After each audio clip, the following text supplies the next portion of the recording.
All right. Excuse me. I want to go through a couple of games here. I'm going to try to go through them as quickly as I can, especially one of these shouldn't take too long. It's this game right here versus my buddy Bruce because there was only, as you can see, 19 moves in total. So I believe, yeah, I won this one on time. Now, this one was interesting because we're both playing some pretty basic opening stuff here, and that's kind of that's I'm kind of trying to blow through the openings because they're pretty typical. Just want to make a quick mention here. When Bruce makes this move right here, I realized I was better off taking that right there immediately. He could take there, and I would take there, and I would win that exchange. But I didn't do that because I was looking at potentially busting open right here. I was going to move this guy up right there, but then I realized he can come down here and check my king if I so when he takes the pawn, that's kind of what I wanted him to do. I wanted him to take my pawn, and then I was going to take the knight. But then I realized he can then come down and check my king, and I didn't want him to do that, so I delayed the move, which was not a good move. You can see the game here. Not a good move. I should have done that first. I delayed the move so that the bishop would not be able to come down and check once I took that. But then that happened. Bruce, that's what happens when you delay, those kinds of mistakes. This happens. When I look at this move right here, I realize if I'm going to lose either one of these two right here and have to decide which one's more important to me. So I decide, to go ahead and sacrifice the knight instead. And then what I was going to do is I was going to take this because I didn't want to lose my bishop. I decided to give up the knight. So I think what Bruce wanted me to do is he wanted me to take that so then he can take with his queen. I'm not going to do that because I kind of see what's going on there, and I'm not going to let that happen. So I decided instead take that pawn. So I lose a pretty significant positioning, all because I did that. I delayed that move, and that was a big bad idea. Bruce does this, and this is where Bruce does his. One of the mistakes that Bruce makes typically when he plays chess is he gets really hyper focused in on one piece. Bruce should know that because I did not take that knight, and the obvious reason is because, well, I could do it now, I guess, boom, and then he would just go ahead and lose his queen. But I think he recognizes that, so he's not going to do it. I recognize that, and I know he's not going to do it. So, and if he is going to do it, then I'm just going to, let him do it. And but the point is this guy wasn't really going to get attacked at all. He wasn't going to get attacked. I wasn't going to take with my queen or anything like that. I wonder what the game would do if I did. If Bruce did something like that, and then I went like, oops, and then I went like that. It's a game solidly even at that point. But anyways, but what Bruce does is he gets really focused in on one piece that he's got out there, and he goes, and I think what he does is he goes, okay, so my knight's still alive, and he's like, oh, I can take a piece right there. I can take that piece. Oh, and I can take that piece. Oh, and I can take that piece. And I think sometimes that's okay, but again, this is the thing with chess. It's one of the things I love about chess. It's such a nuanced game. There's almost like no definitive rules. There's every rule is a rule with a caveat, and and that's where the I guess the intelligence part comes in. Is it's kind of up to you to know when those caveats are there, and that's what makes a good chess player, I think. But anyways, so. What I do when Bruce does this, he doesn't. I just think he was thinking so much about it. He just hung the knight. I could just take that knight easily, right there, and with no cost to me. And he's not going to do that because then you just lose the queen like that, right? But I had a different idea here. First, I was thinking I'm going to take that knight, and then I realized, oh, it looks like he just left his queen wide in the open. And here's my thing. Here's why I did. So I do this. That's my move. I take his queen, knowing I'm going to lose my queen. I knew I was going to lose my queen. So why did I go for the queen trade? Because now the game obviously does not like that I did that. You see that? Does not like that I did that. Here's the thing. Again, chess is a game in which the rules, there's every rule has a caveat. So obviously this rule right here, what I did, and the chess engine simply doesn't know how to. It's not able to process those kinds of things. Um, so, anyways, but the reason why I did this is because I knew that the chess game or the system, the engine, the machine, doesn't know that Bruce struggles when he doesn't have a queen. And as I'm going to show you in a game here in a moment, I can win a game without my queen. I don't necessarily need my queen to win a game. I have not seen Bruce so far. He's getting better. Don't get me wrong, he's getting better. But I haven't seen Bruce be able to win a game without a queen. So I decide what I'm going to do is I'm going to take out both of our queens. We're going to lose both of our queens by move 10. All right, Bruce. Now it becomes a game of who can win without their queen. Now, Bruce, I'm thinking, is probably going to want to get a queen back. That's what Bruce does. When he loses his queen, he tries to get her back. And that costs him a lot. You'll see this in a moment. But so I decided to check immediately. It gets my rook out of danger of being taken. And Bruce does the right thing. I was expecting Bruce to just slide his king over or something like that. And that would not have been good because then I could just, right here. And if Bruce were to, try to get another piece into the game like that, or let's say Bruce tries to go for this. Look at that, mate in one. That would be checkmate right there. And so because the rook's being guarded by the bishop, king can't come out right here. He cannot go there, and he cannot go there. He is checkmated. So that would be checkmate. So Bruce actually makes a good decision here by blocking the check with a piece instead of trying to move the king. Again, there's those nuances. When is a good time? When you're getting checked, you either have to move your king or block the check.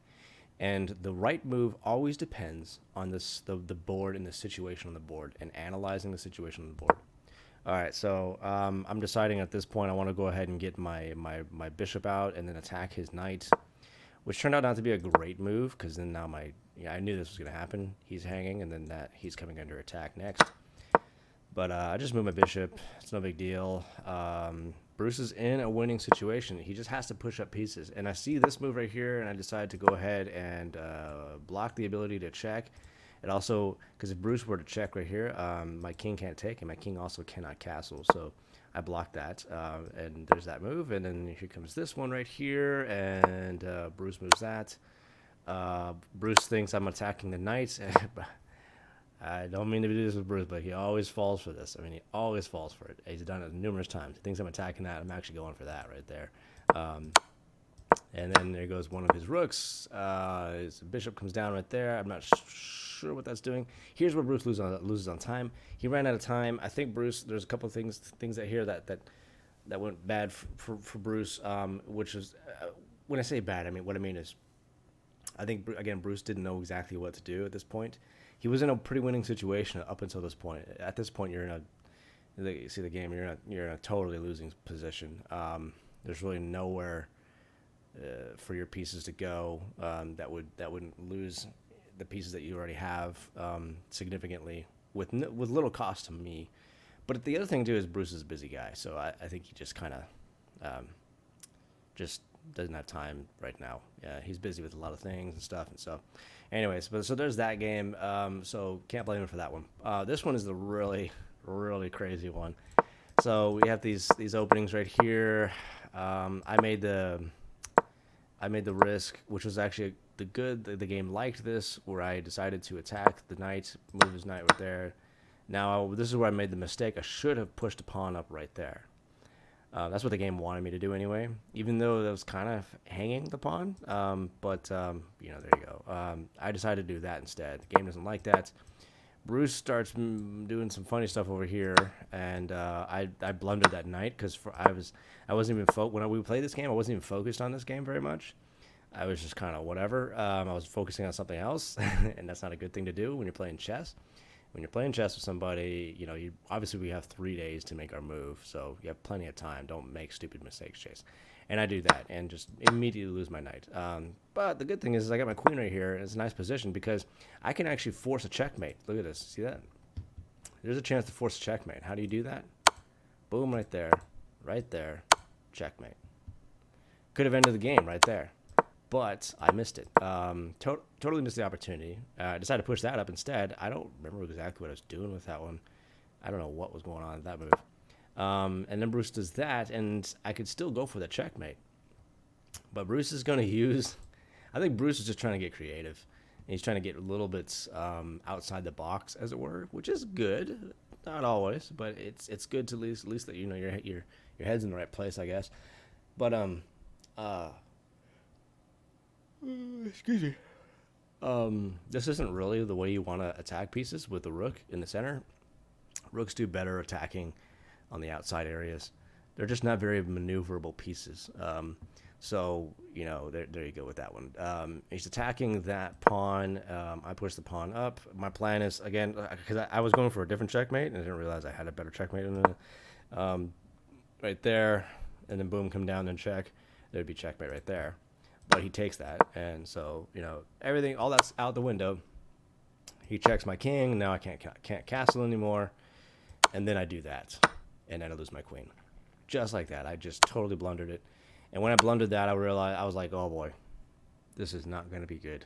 I am screwed. I've lost both my knights, my queen and a pawn. That is not good. I mean, and Bruce, all of Bruce's loss is a pawn and a knight. And so he is in a much better situation. So I thought, well, let's do as much. I thought I'm going to lose this game, but I'm going to try to do as much damage and survive as long as I possibly can. And so I start with this fork. Boom, take out his rook. Okay, we're, you know, not looking terribly bad. Still really bad though. I'm thinking to myself, maybe I can push my pawns up. Maybe I can get some, maybe get a promotion eventually. You know, if I can get these 3 pawns, it's 3 pawns versus two pawns and a bishop. It could happen. You never know. And then Bruce does again the thing that he did. You saw in that last game. Look at this. Look at this knight is he's just coming out. I mean, just all on his own. He's got this pawn right here, and I should have gone ahead and just taken that pawn because that pawn becomes a problem and digs me in a deeper hole.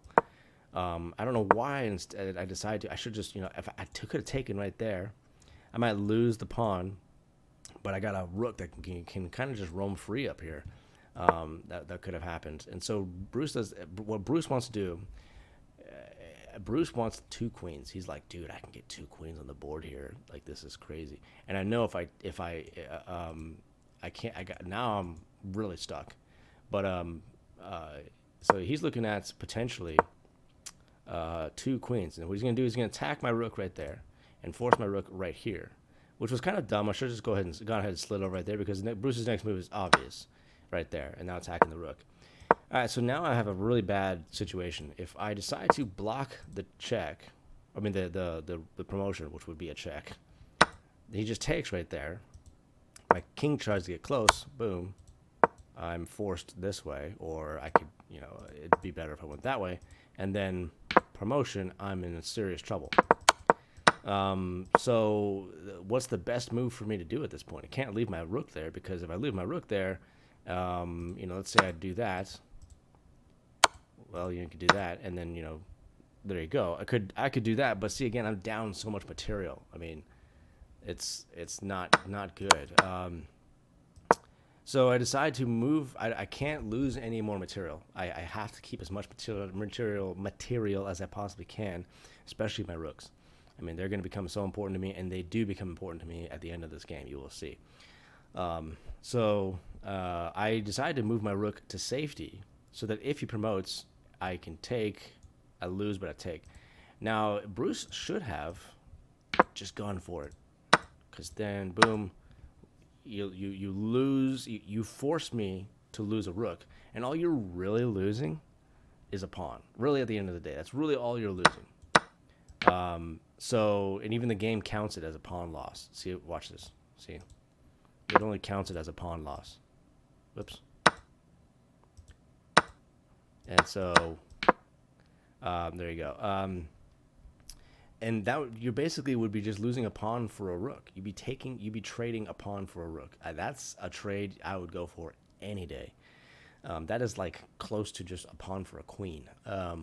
You know, so but Bruce wants that queen, so he doesn't go for it. Instead, he decides, okay, let's see if I can try to get some support over there, and then he lets his knight fall. Well, now you're really not getting two queens, you know.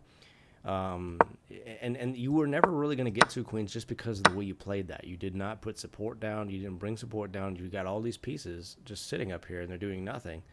And now at this point, this move comes in and Bruce. So he pushes two pawns up because he wants to get his queen out. Check. I moved my king right there because I don't remember exactly why, but it would have been better if my king was right here. You're going to see that in a moment. And then I get forked, and there goes my second bishop, one of my bishops, and now I'm down a bishop. I mean, this is getting really bad for me. So I got a bishop, two rooks, and 5 pawns left. That's it. So I'm really in a bad situation. I mean, it is pretty much game over. It's a completely losing situation for me. Decided to park my rook right here now. Then I think what Bruce is looking at right here, firstly, when Bruce is right here, I think Bruce is looking for a fork right there to then take my last bishop. So I decided to defend the bishop.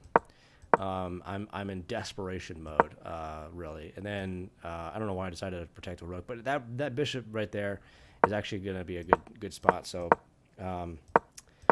when it was around this move, I realized, okay, I just need to park right here for a moment. But it was around this move I realized, okay, Chase, all right. We have to calm down. All right, come on. What do we do here? I'm thinking to myself, I want to kick his queen out. That's one of my thoughts. But then I started thinking. I really started thinking around this move. I started thinking, there's got to be a way I can take that queen. There has to be a way I can take that queen. I don't want to just kick her out. I want to take the queen.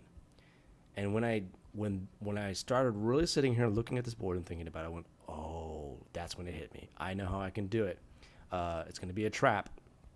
It started with my king move right there. I moved my king right there so that his queen would not be encouraged to check my king right there and then ruin the plan. The whole plan counts on his queen staying right there on that dark square. So I decided to move my king first. Next move, rook. Setting up the rook on the d file aligned with his king. Now, I do this move. I do all these moves in order. It's all purposeful in order. I do the rook move first because by the next 3-4 moves, he's gonna forget about the rook. He's gonna completely forget about the rook. He's already looking at it right now, going, "What's that rook move doing? It's not doing anything. It's just sliding over. And look at it. It's not attacking anything. He's got two pieces right in front of it, and one of those pieces can only move diagonally when it's taking pieces, which is right there. So Bruce decides to attack the pawn, and for a moment I thought, is this going to ruin my plan? And I realized it would ruin my plan if I didn't go forward with it. That's my next part of my plan, is to move right here. I'm going to take right there. I'm going to take that that pawn. Bruce sees this. He goes, oh, he's going to try to take a pawn. He wants to put a pawn in here. Man. Now, if you're really sitting and you're thinking about this, you're looking at this and going, he wants to put a pawn right here? For what? There's nothing. That pawn gets stuck from this pawn right there. So it's not going to get him anything. And so that's one reason why this bishop move to protect this pawn is a dumb idea. The other dumb reason why it's dumb, is because are you really going to take that and just go ahead and lose the bishop like that? I mean, that's not going to be a good move. So that's the other reason why that's not really a smart move. But it's cool for me because when I see that bishop move, I realize Bruce is falling right for it. He thinks my attack or whatever that I want to do is right there. But that's not. And that's the thing about traps. Traps they confuse an opponent, and they're designed to make your opponent think that your attack is in one place. In reality, the attack was right there.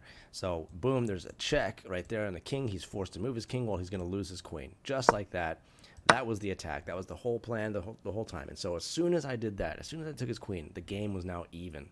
Now, I would say the game has it even. It has me barely winning. I would say the reason why it has me barely winning is, first of all, I'm up material. The other reason is because I still have 2 rooks left. Now, rooks, if you know anything about chess, rooks are like end game pieces. That's what you want in the end games. You want your rooks.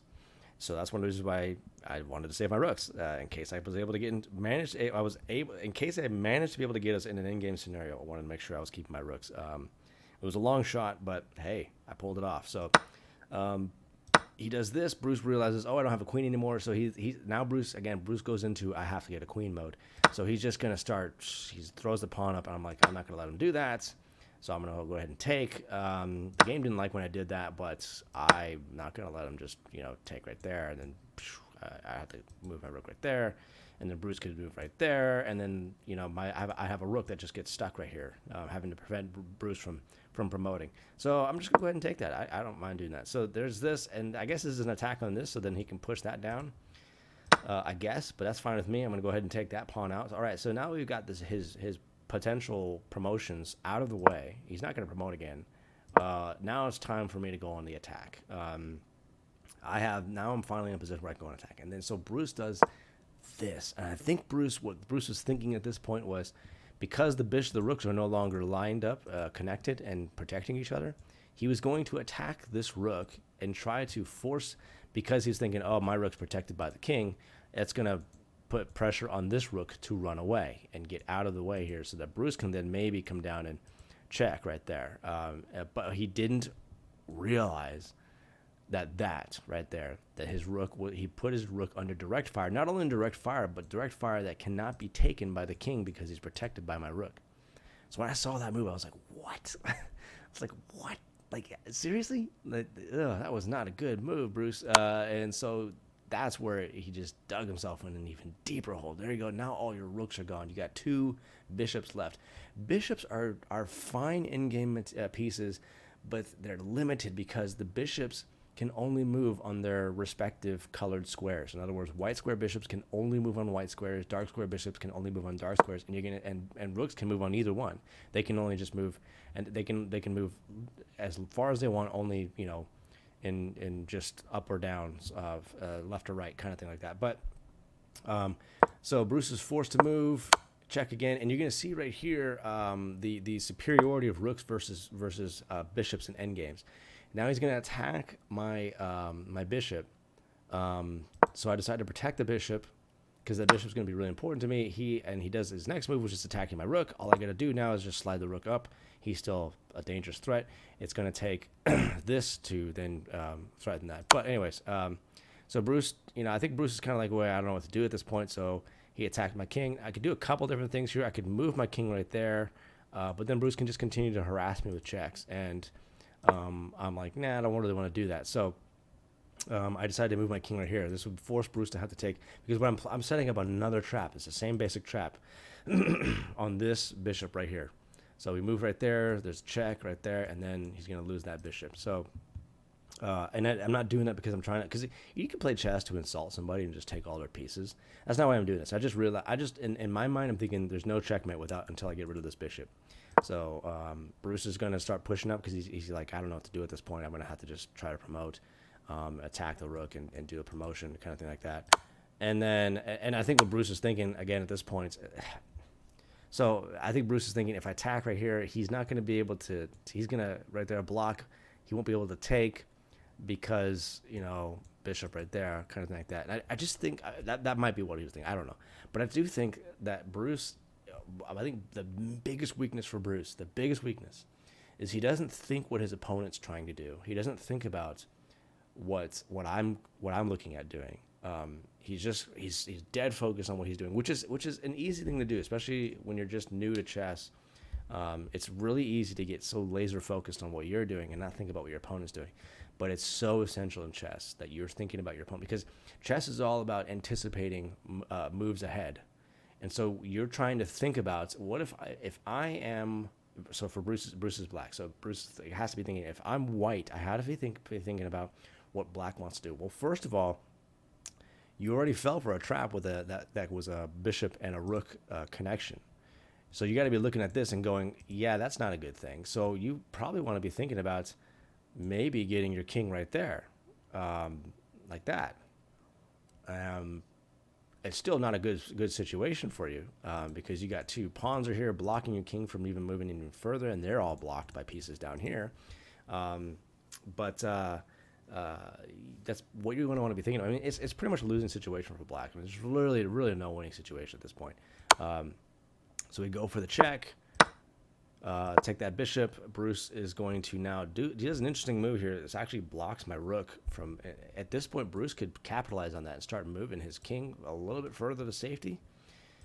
But I kind of know what he's doing. I know what he's going to do next. I knew he's going to, because again, see, this is what you're doing. You're thinking about what your opponent's going to do.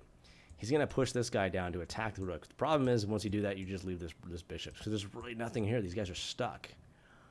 Can't do anything. So, but now let me just, again, so the superiority of rooks over bishops in endgames. Bishops here play better as support. But anyways, he only has the light square bishop left. So what I decided to do, I think what Bruce is maybe thinking about is, I'm going to go for a check right there, and just try to check him into oblivion until he makes a big mistake, and then I can maybe do a check fork kind of thing, take out one of the rooks, something like that. So I see this, and I go like that. Now, why do I do that? What's the significance of this move? It's a tiny little move, right? Well, what it does is puts my king on a dark square. This is a light square bishop. That means this bishop can no longer touch my king. He cannot touch my king because it's a light square bishop. And that's what the problem with bishops. That's the weakness, the big weakness of bishops, is the light square bishop can only be on light squares. He cannot touch black squares because it's a light square bishop. Rooks can go on either one. And that's why they're much more superior at endgame scenarios. So by doing this with my king, look at all my pieces. Oops. Every single one of my pieces are on dark squares. This bishop might as well not even be on the board. He's been completely nullified. And now he's going to get taken because now he's no longer being guarded. My rook's now back protecting this. And this is where rooks excel when they're they're like artillery pieces. They excel when they don't need to be up close. They just need to be far away and controlling an entire section or file. That's when they're most powerful. So Bruce is going to go for this. He wants to get that queen. He's like, oh, I got my pawn. You know, like at this point, there is no stopping this pawn. This pawn is now going to take, unless I do, that. I could do that, but you can't do that because he'll just take and then promote. And then Bruce is back in the game. But the problem is I already know how I'm going to do the checkmate, and so I'm just gonna. I don't need to pay attention to that pawn because this is checkmate now. Boom, right there, and there you go, checkmate. So that's that game right there. All right. So it was a good game. It was fun. I mean, my greatest comeback I've ever done, but there you go. All right, so this game right here, I'm going to skip through a lot of stuff here because I don't remember everything. I played this against a bot. I'm trying to play against some higher level bots now. This is a level 1000 bot. So I don't know why I did that. It's kind of a goofy move right there. And this is where it got interesting, because now I can just go ahead and take the queens off the board if I wanted to. So I decided to, maybe I can save my queen, but this guy decides to nope. And so there we go. Queens are off the board. I am eventually going to get my queen back. So I decided to castle right here. I'm in a losing situation. This is weird. It's always weird for me. I'm always, whenever I play chess, I'm always start with losing situations, and then I just kind of start to, I don't know, I guess, pick things up a little bit or whatever. And then like this right here, I was like, oh crap, did not see that. Forked. So I'm going to be losing a rook. It's obvious it's going to be this guy. He can't go anywhere. There's nothing he can do. I got nothing that can attack. So all I can do at this point is save one rook. But hey, I got an opportunity right here to go ahead and return the favor. Boom, fork. So, all right. So I'm winning again. So hey, that's good for me. And this is where I start to basically start taking control of things. He continues to want to protect that knight. That knight is doing some damage here for me. It's definitely a dangerous knight. He could just go ahead and bloop, take that right there and then attack my rook if he wanted to, like that. Like that's what he does. So I gotta keep. And he's just harassing my rook here. Look at that. He just keeps harassing my rook, and I'm trying to set up my last rook in a situation where he's in a better spot. Attack right there, and I make I don't know if this was a great move, but I go ahead and do that. Yeah, the game thought that was a good move. Okay, so Um, Now I got to move my rook because my rook's under attack. So I'm going to move my rook right there. Not the best move, but it's still he's still again because rooks just do better when they're not really right into the action. But all right, sorry, had some food in my tooth. um, all right, so I'm thinking to myself, okay, so at this point in the game, I'm in a winning situation. It's just how it's weird. I could attack this. I mean, that's a weakness right there. Bishop's kind of looking down at that right there. That's not bad. It's not the best though. I mean, I need some more things going on. And also the problem here with this move is, oops, if I take right there, I lose the knight. So and I don't want to be just I'm willing to sacrifice pieces still, but not like that. That's not a sacrifice. That's just blundering a piece. So I need to get rid of this bishop first. So I decided to attack the bishop. What I'm thinking is he's going to go back like that, and then we just go ahead and attack him right there. Or if he goes right here, he's maybe attacking the knight. I could just move the knight, and that's it. And then I can go ahead and attack the bishop again. Just harass that bishop, and he decides not to. He just like, you know what, I don't want that bishop. So he decides to just go ahead and give it the bishop. All right, there you go. But the problem now is that now this bishop's locked out of that. So my rook here is actually pretty good because he's preventing this rook from coming down here and doing some damage right there. That rook right there, knight right here. Well, my plan is to sacrifice the knight to that, so to then get the bishop right there. That's my idea. But then he does this move. I think it's a bot, but assuming the bot's a person, he sees what I'm going to do here. He understands that I'm going to sacrifice to get that pawn right there. But that's going to allow that rook. So he moves his rook right there so he can get his rook down there and check my king and cause some pressure right there. So I decided to move my king out of the way, and then I guess he understood that that's what I was going to do. Again, so going back right here. Remember what I was talking about with Bruce? Bruce has difficulty anticipating what his opponent's going to do. You look back right here, like I said, these moves I do. I'm anticipating what my opponent's going to do. So if I take right there, he's gonna do this because why not? It's just hanging right there. It's a hanging piece, and then there's nothing to take the bishop. If I move my king up, the bishop can then just get away. And so I'm thinking about what my opponent wants to do. Now, if I were him, I would have just done that. That would have been much better. But he doesn't do that. So that was, you could. The point for me, either way, if he took right there and moved my king right there, the point for me was just to simply get my bishop free, so he's not doesn't have to protect the knight anymore, and I can just go ahead and take that. Excuse me. But I'm thinking about what my opponent wants to do, and that's what he wants to do. So I have to take that bishop first. I have to get rid of the bishop before I can go ahead and with this move. But then, of course, he blocks that with that move right there. And then he sees this and he does that. Now, so when I see that again, I'm like, I know what my opponent wants to do. So you have to, in chess, you have to try to be thinking about what your opponent wants to do, what he's thinking about with the moves that he's making. What's the significance of this move? Why is that move important?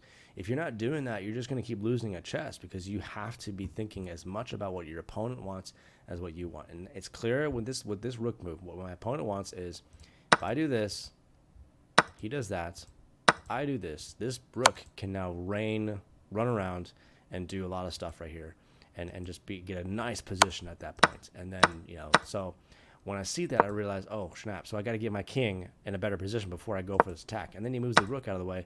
I go for the attack, and there you go. All right, sweet. I'm in a better position.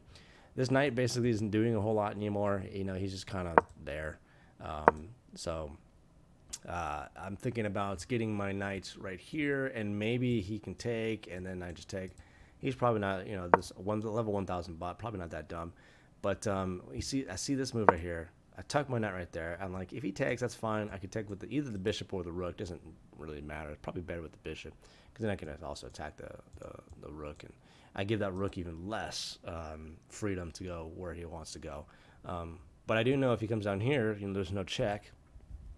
I mean, he could right there, pin, check, like that.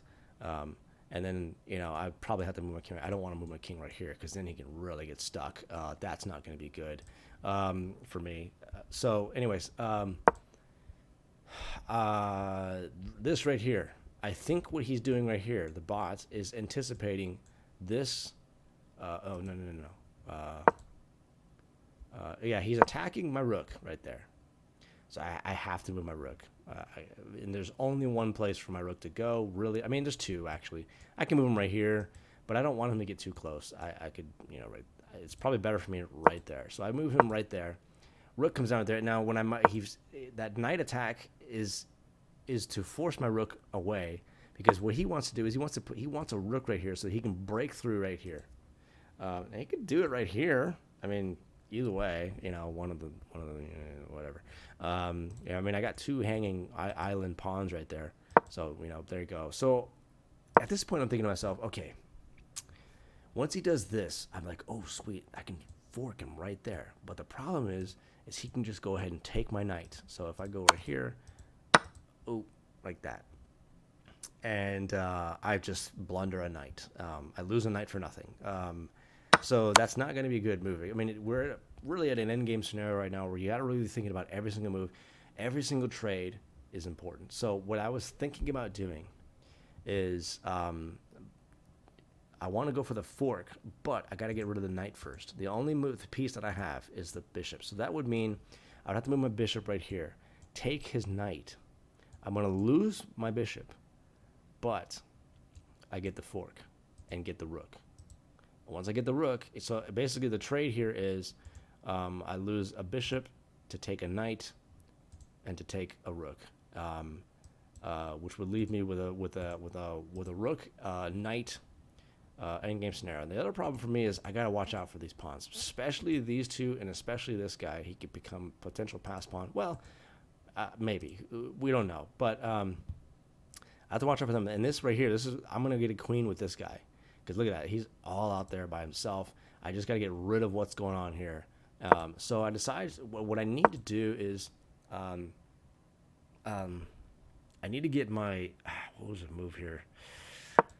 I was going to, oh yeah. So my fear is that if I move my bishop right there, well then the knight's just hanging. So like if I do this, he can just boom, just take like that, and then it's all completely ruined, and then you just throw away the knight again for nothing. So I decided what I need to do is I need to get my rook right here to protect the knight, and unfortunately I can't do it like this because he can just go ahead and take.